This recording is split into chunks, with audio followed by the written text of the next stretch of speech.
Hey there, welcome to Game Dev Game Love, a podcast mini-series for Game Dev London, where I talk to a fellow game developer about a game they really love.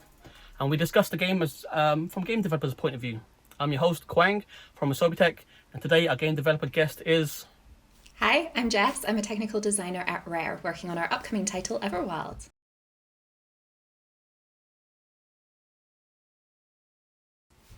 Oh, amazing. Jess, can you tell us a brief history about you and game development?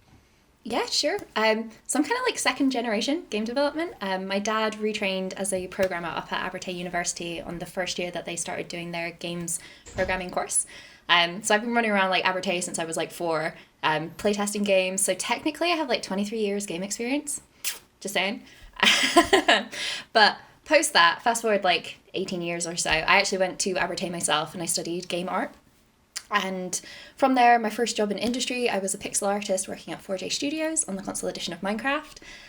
Then I kind of transitioned across to community management and developer relations for Epic Games. And I worked across Europe with all of the indie team students, hobbyists, anyone who was just using the engine kind of under our EULA, just helping and supporting them in any way I could. And then I kind of made another change again, because I kind of went from that to game design and landed at Rare. I love doing things. I love learning. I've taken kind of this bit of a meandering path for some things, but I love where I am. I love Rare. I love the studio. I love the work I get to do. So it was worth it. We got there in the end. That sounds totally awesome. It's great. It gives you a great wide range of experience in game development. Yeah. So what's the game you've chosen to highlight today? Today? I have a prop. I don't think you were prepared for this. I wasn't ready for this. We're going to talk about Journey. Amazing. And for those of you who can't see the video, I'm holding up the Art of Journey book by Matthew Nova. So Journey. I did a bit of research because I've not played the game yet, and I think that's going to work better for this conversation, just so I can be the other side. And I'll definitely look to play the game after we've had this conversation. So I understand it's made by the game company. Oh, sorry, that game company. That game company. That game company, and it came out in 2012 in March. Oh wow! Does that sound about right? Was that long ago? 2012 in March, yeah. That's like 8 years ago. Oh my god. Yeah, that's probably right. But time flies. So, yeah, let's start with telling us, how did you find out about the game? You know, what drew you to playing it? I think the first time I heard of Journey was when I was at university, and one of my friends who was on a game design course, he was obsessed with it. He just loved it. And I think my first encounter with Journey was me actually painting a pinboard for his birthday as like a present, with the scene where you come kind of sliding down the sands and then you kind of jump before you drop into kind of the underground section. And I had no idea really what I was painting. I found the screenshot and I was like, that's really pretty. So I did that, and then I think maybe like 3 or 4 years later I actually played the game, and it was part of my honours year work. So when I was doing my final year dissertation, Scotland's a little bit different for university. We do 4 years in our final year. We do our honours project and our dissertation, so make a game and then write about the kind of theory side of it too. And it was for that I actually got to play Journey for the first time, and it was just this magical experience. Like, I'd seen the art because I painted a picture of it, but I kind of wasn't really set up for the entire experience that is Journey. I mean, it's art, it's music, and it's the story that comes through, and it just works so well together. If you haven't played it, I would totally recommend it. It's only like 3 to 4 hours in play length. Like, you can maybe do it in 2 for a run through, and then you can keep playing it and playing it and playing it. There's replayability in it too. So it's just one of those things where it's almost like a movie, but it's interactive in so many different ways. You go on this journey, funnily enough, you go and uncover the story of kind of who you are and why you're there, and just absorb everything whilst you go along. It's beautiful. It's the best way to describe it. That sounds incredible. Mm-hmm. So you touched on briefly what Journey is, but I guess for those who haven't heard of Journey at all, and like, even though I've not played it, I've definitely heard of Journey, and it got quite a wide reception. But just in case someone out there hasn't heard of Journey, how would you describe it? I was not prepared for that question. I'd say It's literally kind of what it says on the tin. It's about this journey that you take. So the whole way through, as you play, you're trying to reach the top of the mountain. Like, you see it right at the start, you know that's the destination you need to get to. And it is about the journey to reach that top of the mountain. It is also online co-op in some cases. It's very, very subtle how they do it. It's very drop in, drop out, and you may meet other travelers who are on their journey, and together you can potentially show each other little secrets or hints or clues as you both try and reach the mountain together. Yeah, so you mentioned briefly about it being multiplayer. So in my research, I understand there's no real way to communicate directly between the characters. No, so there's no voice chat, there's no text chat, there's no Apex Legends pinging system or anything like that to be able to tell each other stuff. It's all you can kind of do is really sing. So if you're playing it on your own, one of the things that you can do is you can kind of put out this call, and this call is the way that you interact with things in the world and some of the inhabitants in it too. And it's amazing how much you can get out of effectively either tapping it, where it makes like a dinging sound, or kind of a press and hold, which makes a much larger effect. It's amazing what you can actually convey with just kind of that. That's all you've got. And people do it to kind of... My experience of playing it and playing it multiplayer was people use it to say, hey, I'm over here, I'm over here. If you found something and you're not sure if the other person's found it yet, you can kind of like spam that button, I guess. And you're like, hey, there's something exciting, there's something exciting. But it was also, it kind of starts a dialogue where I feel like you're both saying something, but maybe not necessarily... It has meaning, even if you're not quite entirely sure what you're saying. Like, I remember walking up with somebody and we're just walking through this little section. And they dinged, so I dinged. And then they dinged twice, so I dinged twice. And then we kind of started mimicking the patterns backwards and forwards to each other. And it's this really wholesome moment, because I'm sitting there going, this person could be anywhere in the world. They could be speaking any language. But right now, we're actually communicating together. And there's something very special in that. That's beautiful. I guess language is literally words and gestures that convey thought. And if you can convey that thought through dings, that's even more beautiful. And I guess with that, it also helps or reinforce this positivity, because there's no like shouting at each other from across the world, and it feels like a very wholesome thing, as you said. Yeah, I know one of the things that Geneva Chen was really pushing on for it was this idea around kind of like positive social play. And there's an amazing GDC talk, which you should totally go check out on this as well.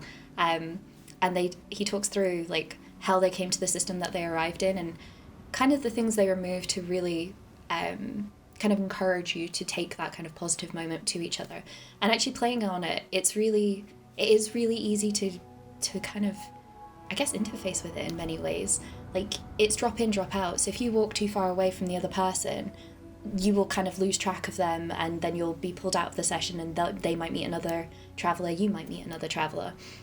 But if you're trying to work out where they are, there is just a very thin kind of like white kind of, I guess, light that kind of illuminates around the edges of the screen dependent on where they are in relation to you. So if you're trying to look for them, the game's also trying to help you look for them too.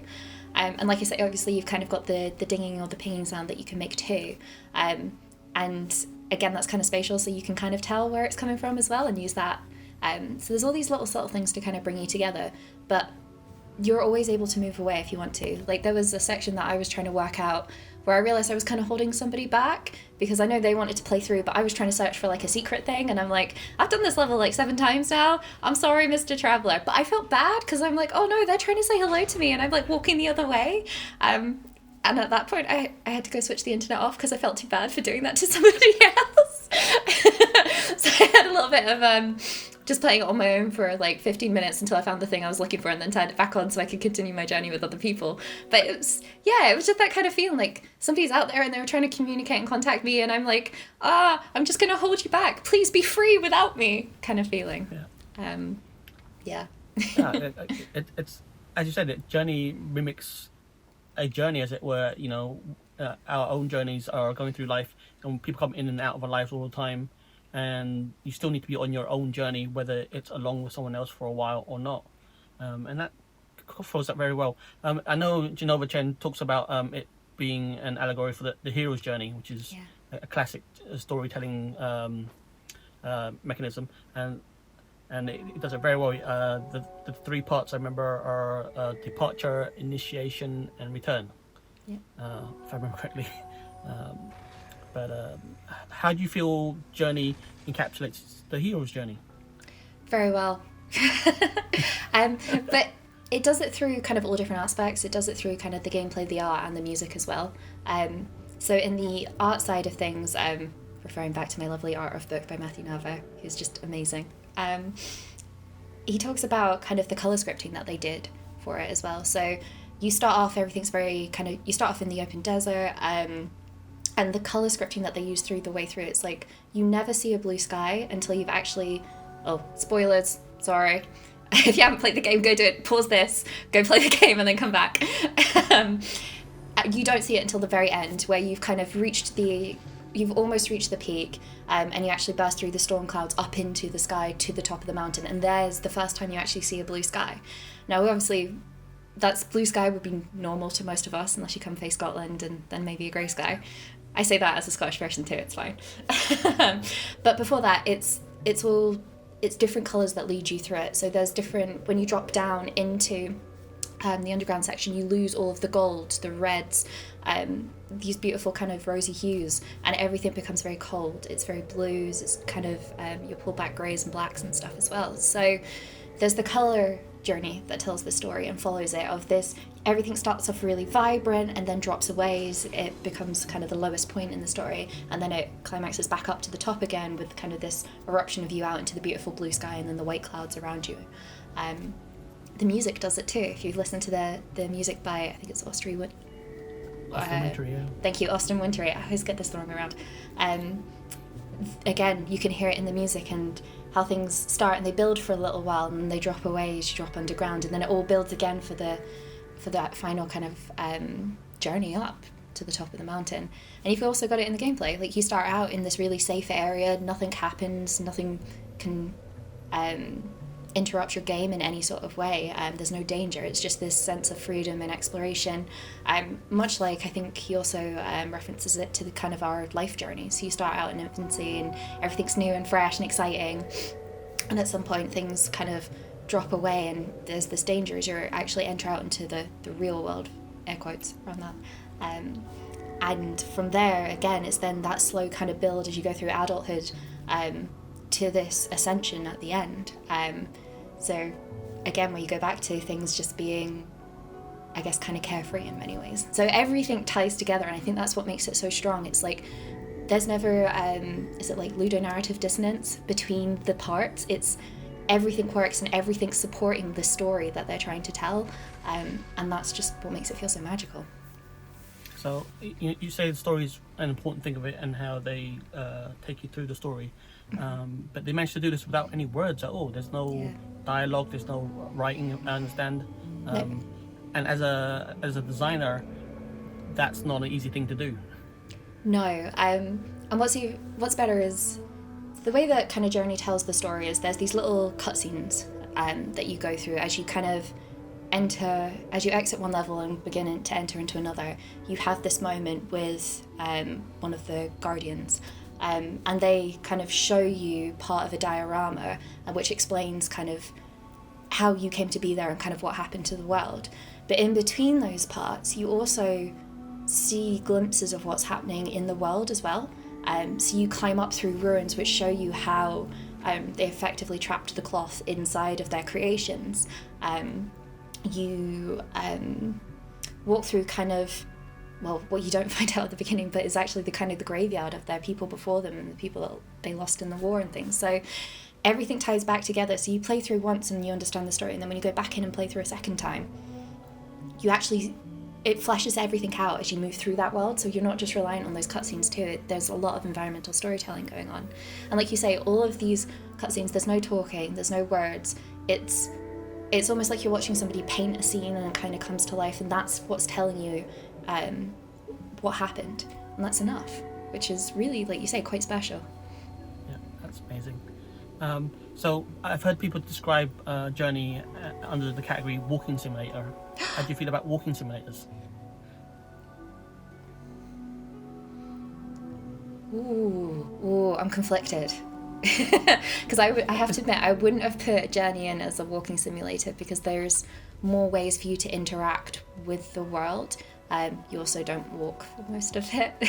Sure. Well, yeah, but as a genre, simulator. Yeah. but as a genre, like I think they're wonderful. Like they give you the time and space to go and work out what's happening in an environment.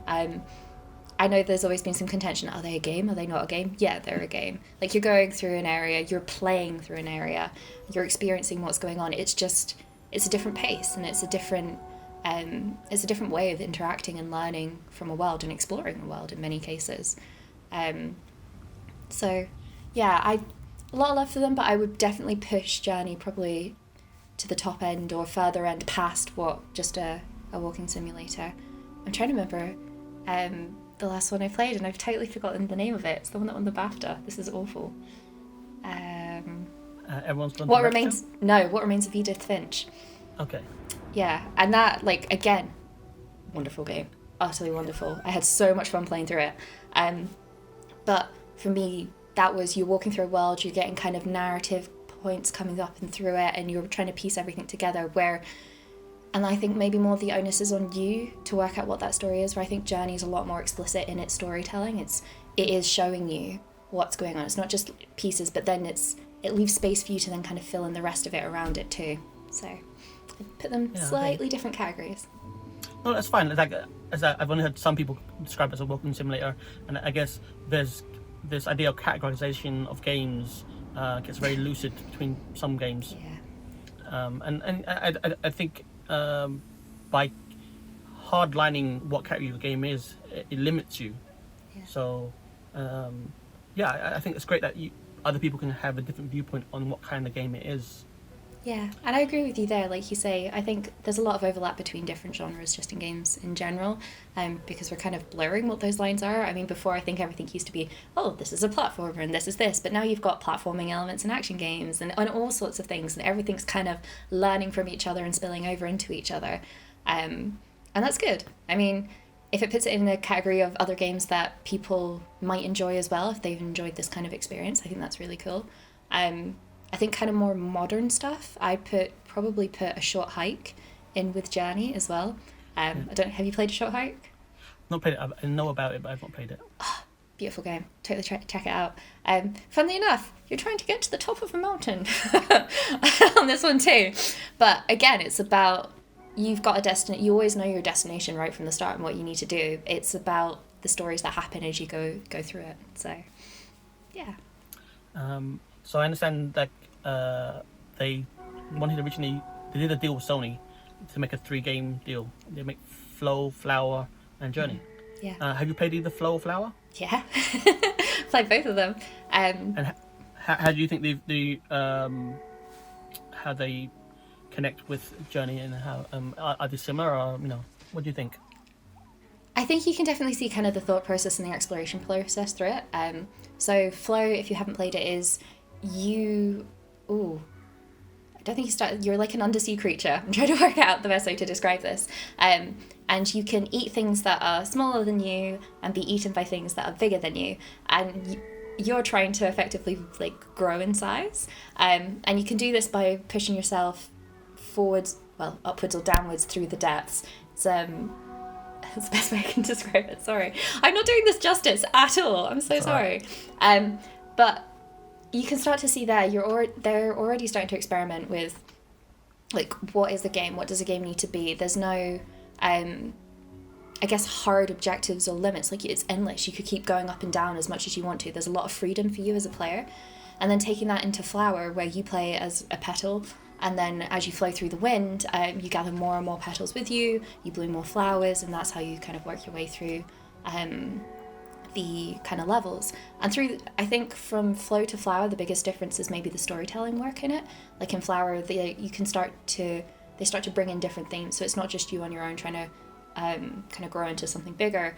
In Flower, it's you start as this petal and it's beautiful meadows and everything's lush and natural, and then they start to introduce kind of what's the effect of humanity on this, and what is this doing, and how is urbanization changing our landscapes, and it actually starts quite an interesting conversation around that.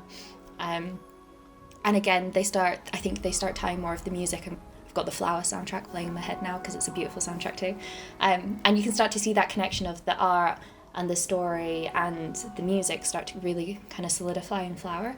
And then I think Journey just takes that one step forward. It's very clean. I think having that 3-act structure as their base worked really, really well for them, because it was like everything is building around that, and that's very clear, and I think that's what really tied it all together.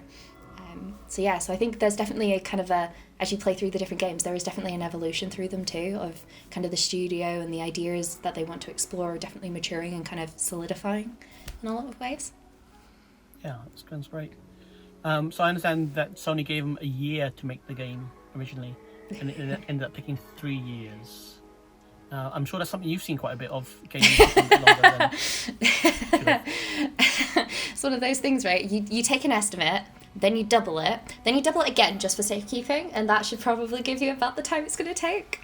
I think it's one of those things, like, I think with Journey, they knew, like, speaking on their behalf, but from seeing the documentaries and stuff that they've written around it, it's like they really knew what they wanted to make. And it's one of those things that if they'd released it before they'd hit that point, I don't think any of them would have been happy with it, but it also probably wouldn't have been kind of almost quite as defining as it really was. Talking about kind of my own experience in dev and kind of things, it's one of those things that sometimes it's ready when it's ready, and that can come for multiple different reasons, whether that's you learn something later on in development that you need to go and redo a whole bunch of stuff. It comes from there being unforeseen problems or tech issues or natural disasters or all sorts of different things that can kind of change your scheduling up. I think the biggest one, and I think we see a lot of it in the games industry, and I think there's definitely been a change to it over the last few years, which is really good, is if there's a place that you want to hit and you know that you just can't make it in that time, like that timeline is just not sustainable, actually pushing out that date and giving it the time that it needs to not kill the devs that are working on it is so important. Because I know people get excited and I know people get really hyped, and like you've been waiting for so long for it, and then the date shifts by like 3 months, a year, 2 years.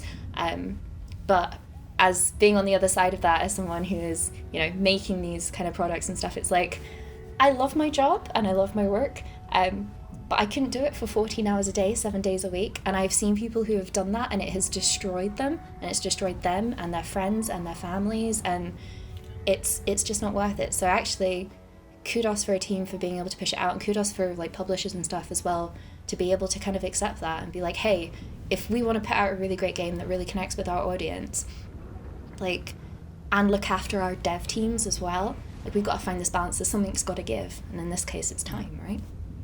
For sure. Yeah, as someone who's obviously working on the game in their spare time, I've slipped my release date countless times, but as you say, there's a point where you feel, is the game actually ready yet? And I'm sure, every game developer wouldn't want to work on it forever and make it this perfect game, but that's never going to happen. You just have to make a choice at some point. Is it ready or is it not? Yeah.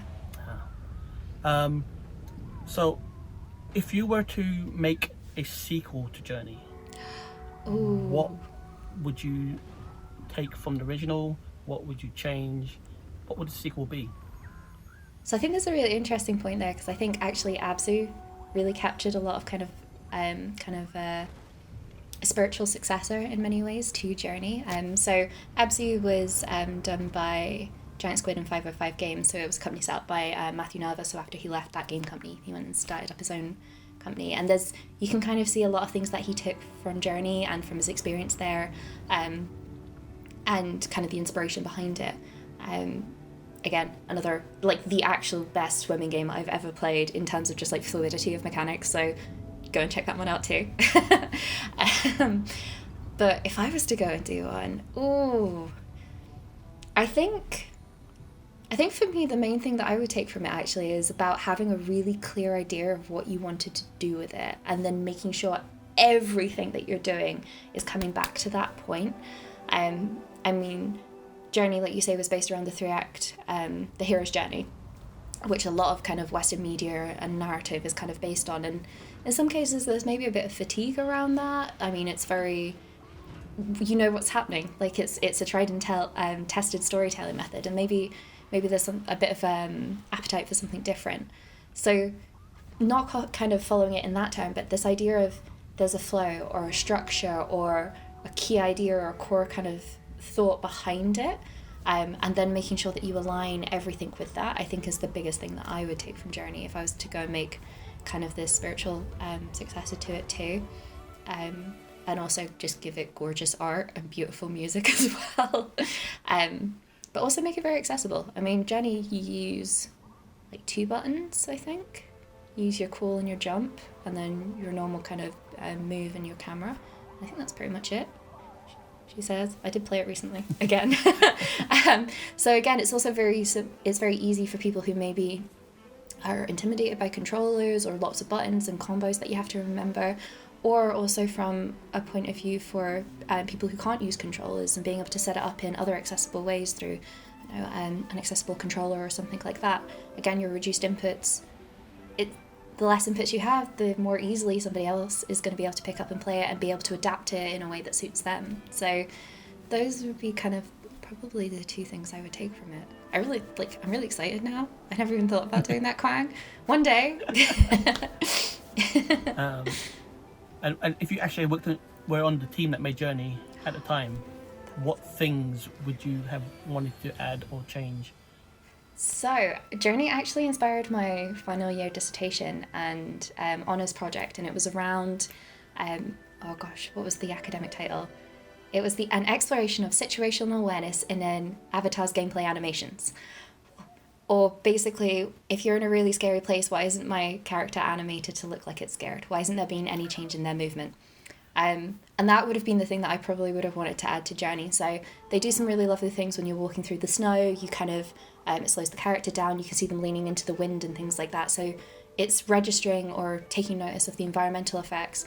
The things that I would have loved to have seen is in the sections where you're going through the areas which are maybe more dangerous or things like that, to see something in kind of the gameplay, in the avatar's animations too. Because you've got the music, the lighting, the texturing, like everything is telling you that this is a scary place to be. And I don't think that I would have found it like strange to see my character like be slightly more tentative with their movement.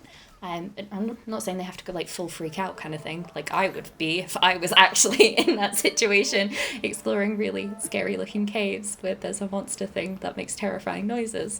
Like, it doesn't necessarily need to go super far, but just a little bit of a change so that you're kind of taking in the emotional side of things as well as the environmental side. And let's celebrate Journey. Let's tell me from a game designer's point of view, what things do you love about it? All of it. All of it? All of it. It's like pinning it down. I think the work that they did with the kind of the online co-op, the first time I played it, I didn't actually play it with the online side, just because the console I was using wasn't hooked up to the internet, so it was never connected. So I think that side of things is just wonderful, like how they kind of bring people together and how seamlessly it's done. I had this one journey, I think I had about 7 other people that I met on that journey because people just kept dropping in and out. But there was this one point where I actually thought it was one of the same people that had come back because they came running towards me, pinging me, and I was like, oh, you came back! I didn't walk too far away kind of thing. Then I found out it was actually somebody different. But actually there was a lot of kind of kindness in there. There was a lot of people like, oh, they've obviously taken a look at the length of my scarf and seen it's really short and that I'm obviously like failing at finding the things I need to find. So then they just kind of took me around bit by bit and be like, here. And which was lovely. Actually, what had happened was I just deliberately picked that level because I just needed to play that little section to find a thing in it. So it's like, oh, thank you. I already knew this was here, but thank you. And I think that, like, encouraging kind of kindness in cooperation in games is a lovely thing to do. And again, this is back in 2012. Like, I think there's been probably a much bigger shift kind of more recently into these, kind of the cooperative and collaborative mechanics. I mean, look at Animal Crossing and how well Animal Crossing has done this year for New Horizons. Like, thinking back to then, like 2012, that must have been about the time of Let's Go to the City she says, which was another Animal Crossing installment. And that was much smaller. It had a much smaller base. So I actually think Journey pushed open the door in a lot of ways for these different types of games to come through. Ones that were maybe more relaxing or zen-like. I think of games like Otto's Adventure and Otto's Odyssey, which I have no idea if they're inspired by, but these games didn't exist kind of pre this in the same way. Certainly not in kind of my mainstream area as I was then, because I was in uni. That was kind of before I was really in the industry. I'm waffling now. I've totally forgotten what the original question was, but I'm just... we're literally just celebrating Journey and the bits that you really like about it. So we're really highlighting different areas in the game. So one thing... Okay, so slightly out, kind of real world example. So Journey actually kind of helped me with my fear of flying. So there's a certain point, point in the soundtrack where I think it's called The Road of Trials, which is the music that plays when you do the sand sliding section.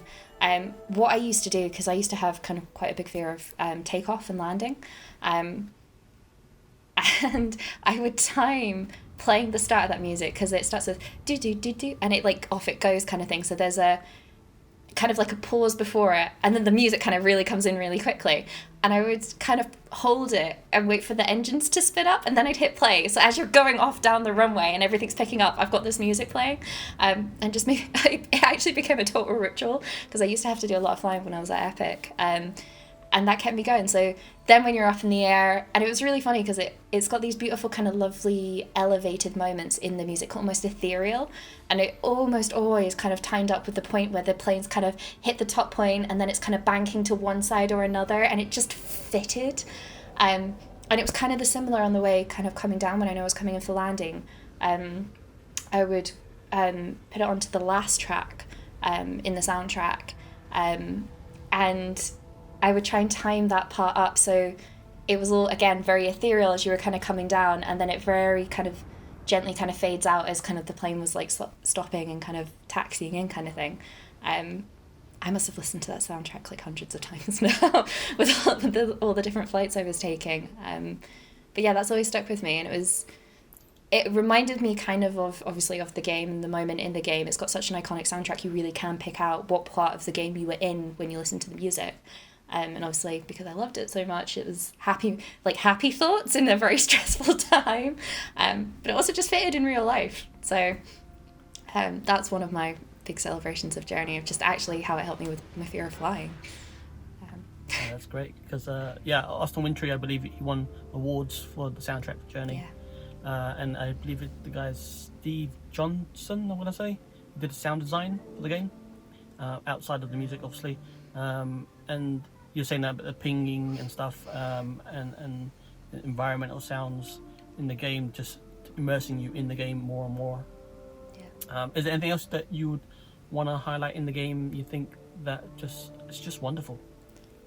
I think there's just so many lovely points of subtlety, like even in the character design. So you have no arms, and the reason you have no arms as a player is because you can't climb. Like, you're supposed to jump and kind of fly. So subtly, it's already kind of telling you, hey, like, this is kind of, I guess, kind of the remit of the things that you can kind of do. But again, like I say, very subtly. I think the idea that you've always got that mountain there, like as an orientation point, it's super useful. Even if you're doing what I was doing, I was literally exploring the entire boundaries of this map, trying to find things. Again, I always had a point of reference that I could look back to, so I didn't feel like I was getting lost, because there's no maps or anything. But you're still able to kind of work out your way and build a picture of kind of the landscape around you. It's even in like one of the really nice parts was around in the co-op play side of things. You can, so when you kind of call out to other things in the world that are made of a certain type of cloth, they kind of refill your scarf, which allows you to be able to jump or fly for longer periods of time. If you and another person can time it right and you're both flying, you can do the pings in the mid-air, and you can fill each other's scarves. Like, you can't fill your own, but you can fill somebody else's. So you can fill each other's scarves as you're flying, so you never need to touch the ground sometimes. And there's something really beautiful in that as well, like how you're working together. Requires some coordination, which was not always my strong suit, but it was just this moment that I discovered, like, oh wow, wait, I didn't realize that if I'm near to them, or potentially, I think sometimes even if you touch them directly, as well as kind of using the pinging as well, you could you could help, you're just helping each other constantly. So there's just so many just little touches in it that just give it so much. So I know that you make cakes. I do make cakes, Quang. Cakes. I've seen some of your lovely cakes on the Twitters and things like that. And you made a journey cake at some point? Yeah, so I love making cake. I'm not a big fan of eating cake, so what I tend to do is I tend to make my birthday cake every year, because I get to make it and then everybody else can eat it and they get the joy of eating free cake. And one year I did a journey cake. So I did I'm sure I can send you a picture. I've got a traveller standing on top of kind of an edible sound kind of mound. And that game company retweeted it. It was great. Oh. Like, I think I've had 3 interactions with that game company four interactions with that game company in my life. The first one was after I played Flower and I went up the Highlands and we had a wind farm and we had all the long luscious grass, and I took a photo of it at sunset. I was like, oh man, I've actually found the real life place of Flower, and then they retweeted it and that made my day. Then I got my art book, which was a birthday present from my dad, and I tweeted out, I was like, oh, I got like the best birthday present ever. And then Matthew Nava liked it, and I just lost it, because it was like, I was in university. This was like my first games industry interaction with somebody, and I was like, oh, this is amazing. Then I did the cake, which again, that game company retweeted as well. And that just went mental. It's like, edible sand is amazingly tasty because it's basically crisped cake crumbs mixed in with sugar. So it's so bad for you, but it tastes so good.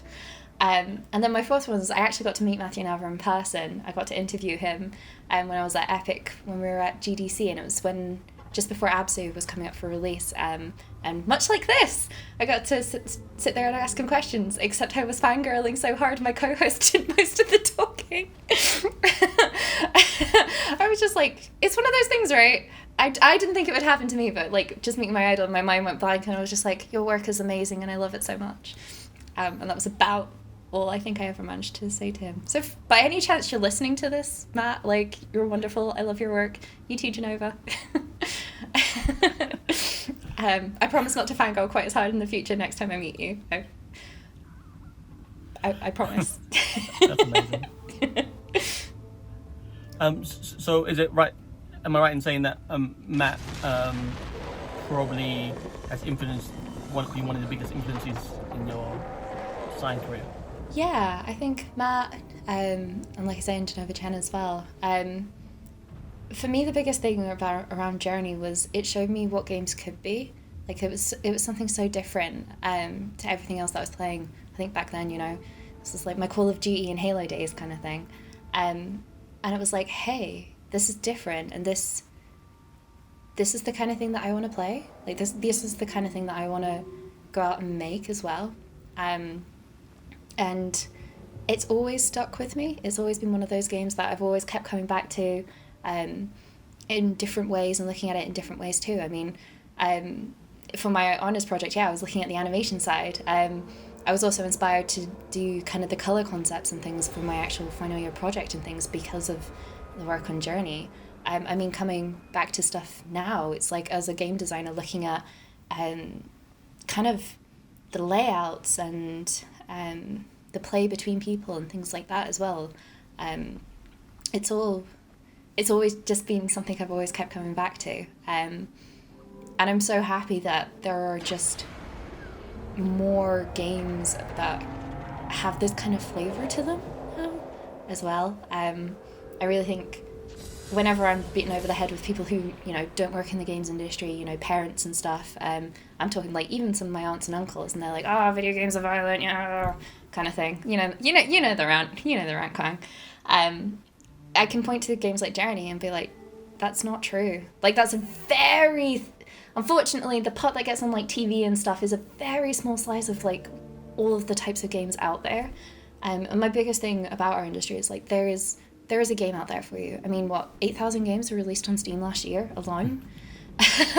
Like, if you haven't found a game that suits you, it's just because we haven't done a really good job at surfacing kind of the breadth and variety that we have. And I can't say if it was, Journey kind of pushed open the door for maybe publishers to take a bit more of a risk on these types of games, where it's not like, oh, you've got to have things that you collect and you've got to be doing things like this, and kind of the maybe more traditional design that had been growing up from kind of like more the arcade game side of things. It's actually more of the experiential feel side of things. I think from this, Robin and she got together with a couple other people, and they put together the Mda Framework, mechanics, dynamics, and aesthetics, which I think part of her work on, partly inspired by some of the work that she did at that game company, and then her future projects as well. And that's what it's based around. It's looking at it, you can use it either way. You can go either mechanics, dynamics, or aesthetics, or look at it the other way around and go aesthetics, dynamics, and mechanics. So you can either start at the bottom and kind of like really get your moment to moment kind of gameplay feel, all the way up then through to your aesthetics, which is like what are the feelings that you want to inspire in your player. Or you can look at it the other way around and start with the feelings and then work your way down through to what are the moment to moment mechanics. And I think having that kind of language around kind of game design as well, it helps structure things too. And it also helps focus and channel your ideas, so things feel maybe more coherent and consistent for the experience that you're trying to design. So, like, I feel like it's gone, like, there's lots of different kind of areas it maybe kind of touched or influenced or shifted in different ways. You'll have to talk to more people and more game developers going about Journey and see what their experiences were to kind of try and get a true survey of the field. But yeah, for me, it's definitely been one of the biggest influences for me in games. Yeah, so yeah, as we were saying earlier, it came out in 2012. So it's been 8 years since that game came out. Are there any other games that's come out during that time you feel are in the same genre? Kind of feel vein. I'm looking over to the side now because I'm looking at all my video games lists. I don't think anything's completely captured quite the same feeling. Like I say, I think other ones have taken it off in different ways. Absu was definitely one. I haven't played Pathless yet, but I really want to. A Short Hike, I think, really stood out to me for it as well. Totally different setup and visual aesthetic and everything, but it still had that kind of, that narrative to it, and just the journey kind of along the way. I'm going to probably go on a limb and say almost no, apart from that one, for ones that I've directly played or that are coming to mind in that way. I think that's maybe why I keep coming back to it, because I haven't really found a huge amount of other titles that really have captured whatever, or resonated the same thing that I resonated with Journey with. So as someone myself who comes from an arcade background, and I know you've told me to go play Journey, and you've said it not multiple times to me. And you still disappoint me, Quang. I've held off I wanted to do this talk with you first. Okay, fair enough. Have I sold it to you? Are you going to go do it? Yeah, for sure, 100%. But yeah, this is what I actually want to talk about. As a medium, games is still very, very young. We've had obviously stories, music, art, and movies, and they've been around quite a long time now. And games are only now finding their feet and finding they can be more than just shooting things and driving and killing things. There's more to it than that. And hopefully the audience is also catching up to that, and the audience is understanding that there's more to games than just shooting. I know, as you say, Journey opened the door to the wider audience, and with it winning awards and it being more recognized, I'm very hopeful for the future of games. And we've already seen so many new games coming out, things like even Her Story, which is a very different kind of game, and games has become bigger and bigger as an industry. It's a very exciting time to be in games. Do you have any predictions or any thoughts where you'd like games to go? I think we're kind of doing the right thing right now. We're widening, we're broadening, we're tackling different subject matters now. And I think part of that comes through the development scene is changing. Like, the people who maybe started out in games, they're growing up, they're having kids, they're introducing their kids to games, they want games that they can play together with their children. But we're also diversifying, just in general as game developers too. So we're bringing in different people with different backgrounds, and that means we're being able to tell those different stories and get those different perspectives that we haven't had before.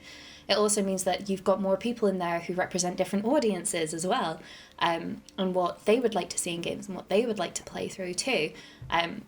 So we've kind of started, and I say started because we still have a long way to go in a lot of this, but we've started kind of that cycle now of like making something different, which then gets other people interested in games who maybe weren't interested in games before, who then want to come in and make games, which means they bring their views and perspectives and stories themselves into it, and hopefully from there, we just have this kind of explosion potentially of voices coming through. And I think part of this came with the kind of the rise of the indies, and that point in time as well, because it was, they use their voices to tell these different stories that, you know, AAA games wouldn't be able to get the backing for quite in the same way. And they proved that there are audiences there. And this then means that the entire machine has started to shift to go, oh, hang on, what do you mean that our stereotypical gamer is no longer our stereotypical gamer anymore? Oh, okay. And it's from those things that our industry is only going to get better for it. And the types of games we make are only going to get better for it. And hopefully at some point, and I think we actually have already started to hit this, it's just not mainstream knowledge yet. It's like we've got the same level of genres as, like you say, books and films and music. And there is a game out there for you. I bet you, if we looked for it, we could find a game that totally suits every person. It's just finding it, I think, right now, because stuff is hidden away or it doesn't get the exposure levels. And I think that's probably one of our biggest challenges right now, is kind of, we need to change that kind of outward perception of what the games industry is. Like, I still chat with parents and stuff, and it's like, that's not what our industry is anymore. Maybe like 10 years ago that was true, but it's not true today. And I don't really think we've kind of done enough yet as an industry to really show what that change has been, and shown just how many different things we have to offer now. But we will, Quang. We will get there. It's an exciting time for sure to be games, as I was saying. Yeah. Well, it's been wonderful talking to you about Journey. Has it been an hour already? Well, it's been about 45 minutes or so. Okay. Whoa, that's gone quick. Is there anything that you're working on that you want to talk about to the audience about? But I guess it's probably all under NDA, I imagine. Yeah, I can say, hey, I'm working on Everwild. Go check out our trailer that we released at XO19 for our announced trailer. Other than that, no, I'm legally NDA'd. Like, I was going to say up to my eyeballs, but I am beyond my eyeballs. So, one day, but definitely not today, I will be able to talk to you about some stuff. And if people want to find more about you and what you're doing, where can they find you? Best place definitely on Twitter. So I'm at Jess Hider, Hider. My DMs are always open, so if you have any questions about the games industry or getting into the industry or games design in general, I'm a STEM VDA ambassador as well, so I'm always there to kind of help encourage anyone who's like, oh, I'm not quite sure if the games industry is for me. Like, I'm there to help answer questions and kind of hopefully give you some help and support into it as well. Great. So if you're at home listening to us on the YouTubes, if you could hit subscribe or the follow button, whatever it is. It's like and subscribe, Quang. Come on. Yeah, that would really help. Or whatever podcast or platform you're listening to, do the liking and the subscribing there too. That all helps.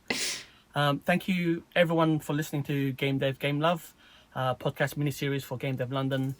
And remember, stay awesome.